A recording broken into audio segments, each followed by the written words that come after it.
There is something sitting inside your wallet right now that has quietly been working against you.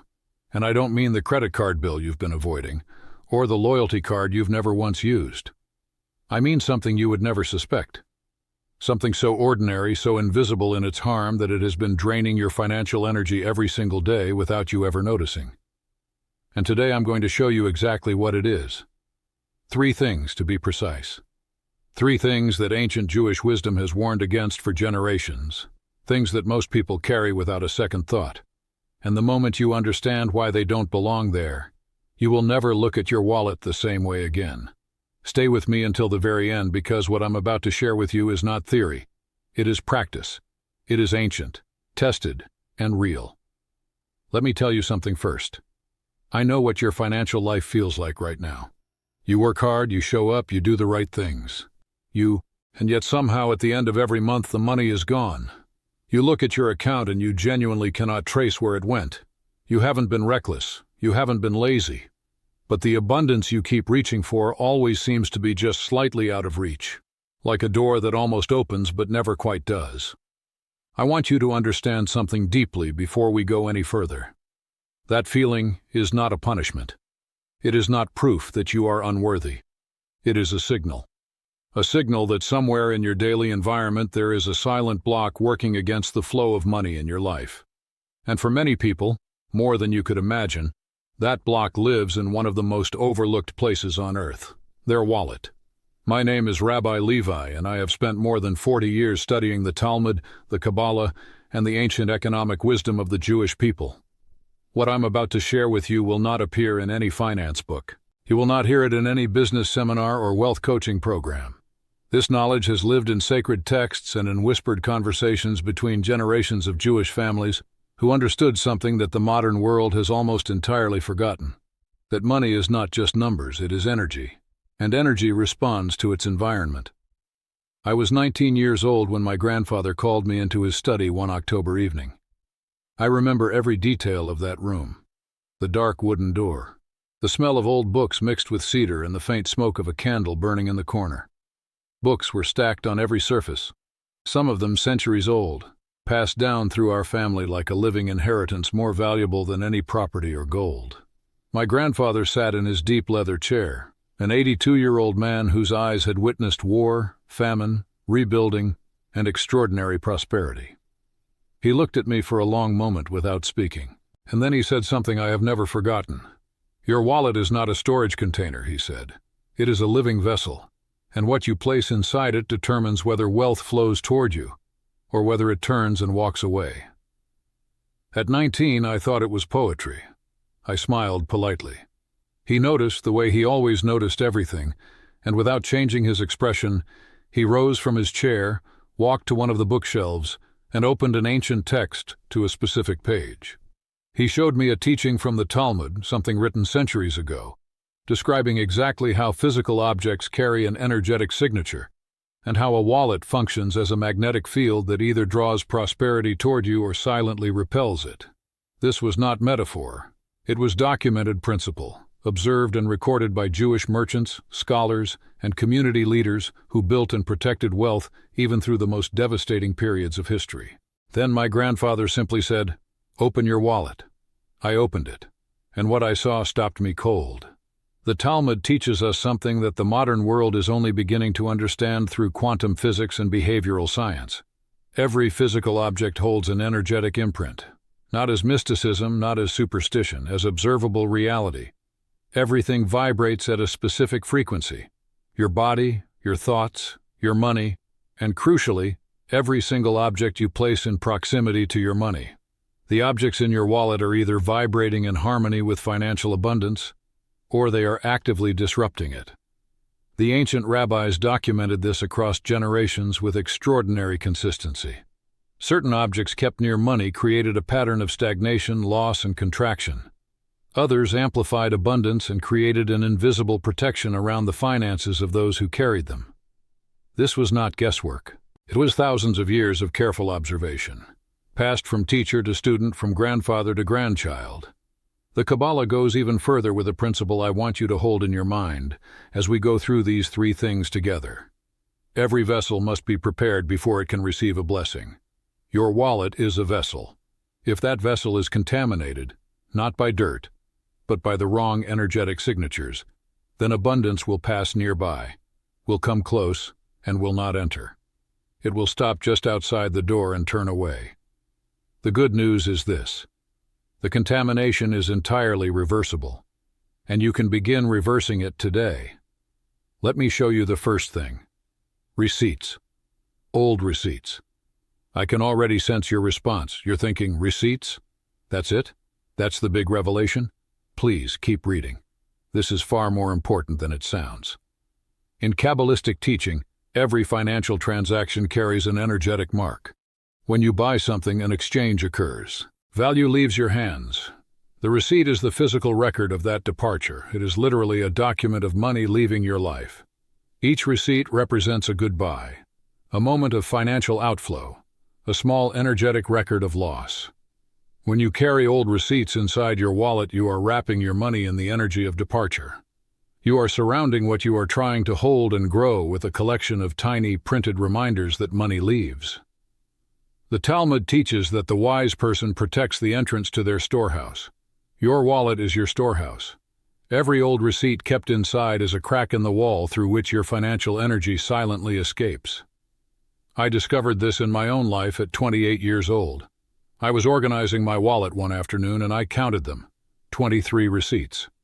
23 physical records of money going out of my life, sitting pressed against the cash I was trying to keep. That night I removed every single one. 11 days later I received an unexpected payment from a project I had fully written off months earlier. I know what the skeptical mind says. Coincidence. But after 40 years of watching this exact pattern unfold in the lives of thousands of people across dozens of countries, I no longer believe in coincidences of this particular kind. The shift I saw was not unique to me. It is a pattern, and patterns this consistent deserve our attention. What you need to do is simple. Tonight, before you sleep, remove every receipt from your wallet. If you need to keep one for a return or warranty, put it somewhere else. A drawer, an envelope, a folder. Never again in your wallet. The wallet carries your financial future. It should hold nothing that represents money leaving. Now I want to stop for a moment and ask you something. Has any of this resonated with what you've been experiencing? Because if it has, I want you to drop a word in the comments. Just one word that describes your current financial situation, whatever it truly is. Don't filter it. Don't clean it up. Just name it honestly. Because sometimes naming where we are is the first real step toward getting somewhere different. And if this video is finding you at exactly the right moment, please hit the like button right now. It sounds small, but it matters. It helps this teaching reach the people who need it most. Now let's go deeper. The second thing is one that almost no one expects to hear. Photographs. Photographs of the people you love most. I want to be absolutely clear before I explain this. I am not asking you to love your family less. I am not suggesting that keeping a photo of your child or your partner is wrong in any moral sense. What I am explaining is a specific energetic principle that the Kabbalah addresses with great precision. The wallet has one sacred function: to be a vessel for financial energy. The moment you introduce a photograph into that space, even the most beloved photograph in your possession, you create a collision of two fundamentally different energies within a single container: emotional energy and financial energy. And the Kabbalah is unambiguous on this point. When you mix two distinct energies in the same vessel, both are weakened. Both, without exception. There is also a dimension to this that modern psychology confirms through its own research. Every time you open your wallet to pay for something and you see the face of someone you love, your brain begins to form an association between the act of spending and emotional connection. Unconsciously, reaching for your wallet becomes linked to warmth, love, belonging. That association can quietly fuel impulsive purchases, unnecessary spending, emotional buying, all driven by a wiring that you never intended to create. The Talmud says, "Do not place the sacred alongside the functional, for both lose their strength." Your relationships are sacred. Your wallet is functional. They should not share space. What you need to do is remove the photographs from your wallet and place them somewhere where you can see them and feel that love freely. On your desk, in a frame, in your phone. Give your loved ones the dignity of their own space. and give your finances the clarity of theirs. Now I need you to pay close attention to the third thing, because this one carries more weight than people realize. And this is the one my grandfather saved for last that night in his study. Expired cards, expired documents, anything in your wallet that has passed its valid date.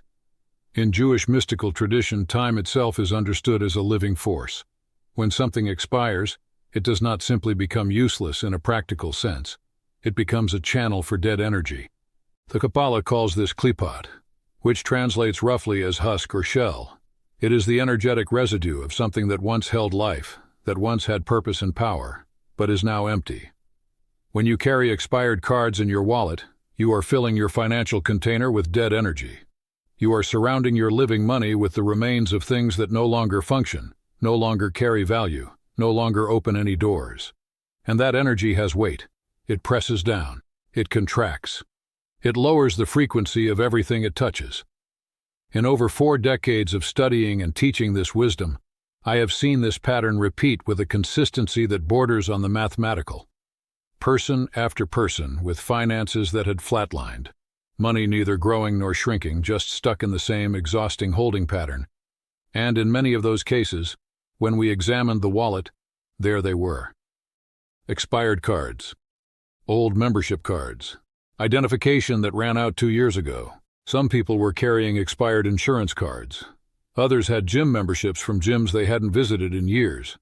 Expired store cards, old transit passes, dead energy, pressed against living money, in the most intimate financial space a person carries. I remember a woman, a business owner who had come to one of my seminars absolutely at the edge of giving up. Her company was on the verge of collapse. She had tried everything she could think of and nothing was turning around. After the session, she committed to cleaning her wallet that Monday. She removed 3 expired cards and a stack of old receipts. That Friday of the same week, she received a phone call she had not been expecting. A proposal that not only saved her business but positioned it for growth she hadn't imagined in years. I remember a professional I worked with privately who had stable income but had been stuck at the same financial level for as long as he could remember. He removed 2 expired loyalty cards and 1 old transit card from his wallet. 6 weeks later, a new income stream appeared from a direction he hadn't anticipated, and his earnings more than doubled within a quarter. Now, I know what the analytical mind does with these stories. It searches for alternative explanations. I understand that instinct. I have trained my own mind in rigorous Talmudic logic for decades. But here is what I know after 40 years. The Talmud says, "Remove the old before the new can enter." This is not a spiritual slogan. It is a principle of readiness. When your vessel is clogged with expired energy, there is no room for something new to arrive. Clearing creates space. Space invites arrival. The Talmud teaches this not as hope but as law. What you need to do right now, after you finish this video, is take every card out of your wallet. Every single one. Check the expiration date on each one carefully. If it has expired, do not hesitate. Do not hold on to it for sentimental reasons or out of the habit of just in case. Destroy it. Cut it.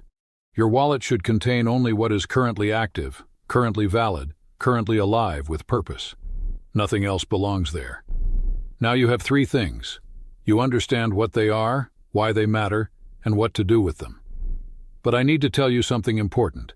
The physical cleaning is necessary, but it is not complete on its own. There is an activation step, and without it, the space you have created remains simply empty rather than prepared to receive. Here is what you do on the first morning after you have cleaned your wallet. Wake before the sun rises if you can. In that hour when the world is still and quiet and the day has not yet begun to demand things from you. Take your wallet in your right hand. In Kabbalistic teaching, the right hand is the channel through which blessing flows into the physical world. Hold the wallet against your chest, close to your heart, and speak these words aloud, or if you must, say them silently within yourself, but aloud is stronger. Say, "This vessel is clean. This vessel is prepared. Abundance flows toward me without obstruction." As you say these words, allow yourself to visualize a warm golden light descending, not from anywhere in particular, just from above, from the direction of all that is good and true. Entering the wallet, filling each compartment, warming the space where your money lives. Feel the weight of abundance as something real, something physical, something already on its way toward you, rather than something you must still earn your way into. Before you close the wallet, bring your awareness to genuine gratitude. Not performed gratitude, genuine gratitude. Feel it for what you already have, even if it feels small. Feel it for the opportunities that are approaching, even if you can't see them yet. Feel it for the blessings already in motion that have not yet arrived but are coming. The Talmud calls this hoda, conscious recognition of what is already yours. Gratitude is not a soft emotion in this tradition. It is one of the most powerful frequencies that exist for accelerating the arrival of abundance. Hold that feeling for 60 seconds. Then close your wallet, place it where you normally keep it, and move forward into your day with confidence in what you have set into motion. Before I close, I want to give you 3 warnings. These matter. If you disregard any of them, you risk undoing the alignment you've just created. The first warning is this: do not return any of the 3 things to your wallet after removing them. This is not a one-time decluttering exercise. This is a permanent shift in how you relate to your financial vessel. If you clean your wallet tonight, and by next week you're tucking receipts back in, just for a moment you have broken the frequency. The energy of commitment matters here as much as the act itself. The universe, if I can use that word, responds to sustained intention, not to half measures. The second warning: do not share what you are doing with people who approach it with ridicule or disbelief. The Talmud warns clearly about exposing something that is in the process of forming to the energy of cynicism. This is not about secrecy for its own sake. It is about protection. A seed does not grow well when it is pulled out of the ground every day to be examined. Plant this practice in the quiet of your own commitment and let it grow in privacy. The results will speak loudly enough on their own. The third warning, and this may be the most important of all: do not pursue this with money as your only end. If what drives you is anxiety about what others have, or an urgency rooted in comparison or greed, this practice will not open what it needs to open. The Talmud is precise on this point. Wisdom is given to the one who knows how to carry it. Wealth is not a reward. It is a responsibility. When abundance comes into your life through the alignment of your vessel and your intention, its expansion depends on how you use it. Use it for something larger than yourself. Your family, your community, something you are building that will outlast you. That is the kind of wealth that does not erode. That is the kind that grows. That is the kind that leaves something behind when you are gone. Now, I want to ask you something directly before you close this video. Of the 3 things we talked about today, the receipts, the photographs, the expired cards, which one hit closest to home for you? Not which one surprised you the most. Which one do you know, right now in your gut, is the one that most needs your attention? Tell me in the comments. Because your answer to that question is not random. It is pointing you toward exactly the block that has been holding your specific financial flow in place. And if you feel something shifting in you as you read your own answer, that shift is real. That is the beginning of the work. Don't dismiss it. This knowledge you now hold has crossed centuries to reach you. It has survived conditions that destroyed nearly everything around it. It has been carried in the memories of grandchildren who sat in candlelit rooms with grandfathers who knew things that the world forgot. It passed through my grandfather's hands into mine on that October evening when I was 19, and it has passed through these words into yours today. Ancient Jewish wisdom does not come to you by accident.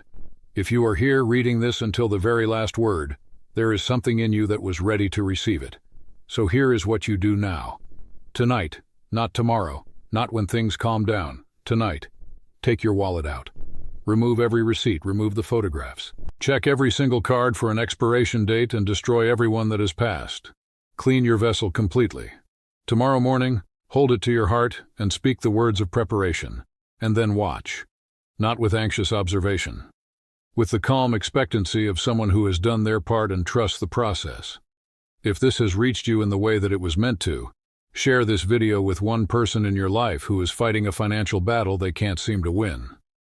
Sometimes the right teaching at the right moment is the entire turning point. You could be the one who hands it to them. Subscribe to this channel and turn on the notification bell. Every single day we share ancient Jewish wisdom on prosperity, protection, and the kind of inner alignment that creates lasting outer change. And if this video has given you something real today, leave it a like before you go. That small act helps this reach the person who needs it and has not found it yet. One final thing. When you have cleaned your wallet and you feel that shift, even a small one, even just clarity, come back here and tell me. Not to report to me, but because speaking that shift out loud is its own form of sealing it. Words that name what is changing are part of how change becomes permanent. The Talmud understands language as one of the most creative forces available to a human being. Use it. Name your shift. Make it real. I will be here.